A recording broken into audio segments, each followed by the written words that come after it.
បាទតើន័យគ្រប់នឹងជំរាបសួរបាទក៏ដូចជាសួស្តីទៅកាន់ពុកម៉ែបងប្អូនយើងទាំងអស់គ្នាស្វាគមន៍សាជាថ្មីបងប្អូនចូលមកកាន់នៃការឲ្យនៅតម្រុយឆ្នោតវៀតណាមបាទសម្រាប់ថ្ងៃទី30ខែ7និងឆ្នាំ2026ទាំងអស់គ្នាប៉ុណ្ណេះតោះអូខេបងប្អូនទាំងគ្នាបាទអញ្ចឹងមុននឹងចូលទៅដល់តម្រុយថ្ងៃទី30ថ្ងៃថ្មីបាទអញ្ចឹងបងប្អូនយើងដែលចូលមកទស្សនានៅក្នុងវីដេអូកុំភ្លេចដូចជាជួយចុច like មេដៃឲ្យ admin ម្នាក់មួយផងសម្រាប់បងប្អូនយើងចាស់ៗណាហើយក៏ដូចជាបងប្អូនយើងថ្មីកុំភ្លេចដូចជាចុចជាវឬក៏ចុច subscribe channel admin ម្នាក់មួយផងបាទដើម្បីជាការបាទតាមដានហើយក៏ដូចជាការលើកទឹកចិត្តដល់ admin ក្នុងការធ្វើតម្រុយយើងមកចែកជូនបងប្អូនយើងបន្តទៀត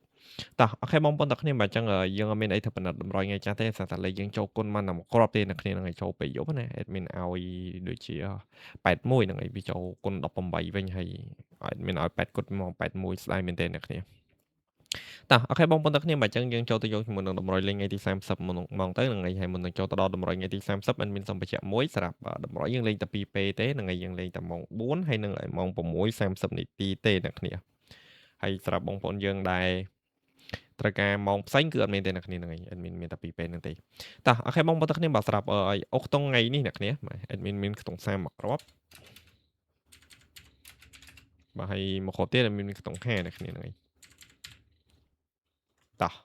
បាទអុកខ្ទង់មាន2គ្រាប់ហ្នឹងឯងអ្នកគ្នាអុកខ្ទង់30អុកខ្ទង់50យើងអូសបាន4ប៉ោះ A B C និង D បងប្អូនទាំងគ្នាបាទអញ្ចឹងបងប្អូនយើងឆ្លាញ់អាចយកទៅលេងបានយកអូសបាន4ប៉ោះហ្នឹងហើយយើងអូស2ពេលម៉ោង3ម៉ោង4ហើយនិងម៉ោង6តើពេលលេងអ្នកគ្នាបាទពេលលេង53 26ហ្នឹងហើយ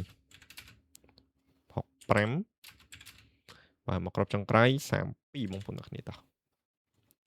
បាទសម្រាប់ពេលលេខគឺយើងមានប៉ុណ្្នឹងឯងអ្នកគ្នាបាទ53 21 65 32សម្រាប់លេខទួយអ្នកគ្នាអាចចាក់ត្រង់គុណត្រឡប់បានសម្រាប់53 21 65 32អ្នកគ្នាហើយយើងអាចលេងបាន4ប៉ោះដូចគ្នាបាទប៉ោះ A ប៉ោះ B ប៉ោះ C ហើយនិងប៉ោះ D ហើយយើងលេង2ពេលដូចគ្នាគឺម៉ោង4និងម៉ោង6តើ3លេខអ្នកគ្នា3 26បាទគ្រប់ចុងក្រោយគឺ5 32បាទសម្រាប់លេខធំ3លេខគឺមានតែ2គ្រាប់នឹងទេអ្នកគ្នាបាទគឺ3 26 5 32អ្នកគ្នាចង់លេងត្រង់ក៏បានគុណក៏បានដែរអ្នកគ្នាថ្ងៃស្រេចចិត្តអូខេបងប្អូនគ្នាសម្រាប់100ថ្ងៃទី30ខែ7 admin មានតែប៉ុណ្្នឹងទេហើយជាចុងក្រោយបងប្អូនយើងកុំភ្លេចដូចជាជួយចុច like មេដៃចុច subscribe channel admin អ្នកមួយផងហើយ admin សំណូមពរមួយសម្រាប់តម្រុយគឺជាគាត់ជាការទូទីទេអ្នកគ្នានឹងមិនមែនជាលទ្ធផលដែល admin ដឹងទុកមុំទេអញ្ចឹងមានតែបងប្អូនយើងលេងយកយល់ហើយអធិស្ឋានផងដោយសារតែវាមានថ្ងៃចេញចង់មិនក៏វាមានថ្ងៃអត់តាមនឹងដែរណាបងប្អូនទាំងគ្នាបាទអូខេបងប្អូនទាំងគ្នា admin មានតែប៉ុណ្្នឹងទេហើយជាចុងក្រោយ admin សូមជូនពរបងប្អូនយើងថ្ងៃសំណាងល្អសុខភាពល្អអ្នកគ្នាតែអ្នកមកណាប្រកបដោយសុវត្ថិភាពតាមដងផ្លូវទាំងអស់គ្នាបាទចឹង admin សូមអរគុណបាទសូមជម្រាបលាបាយបាយបងប្អូនទាំងគ្នាបាទ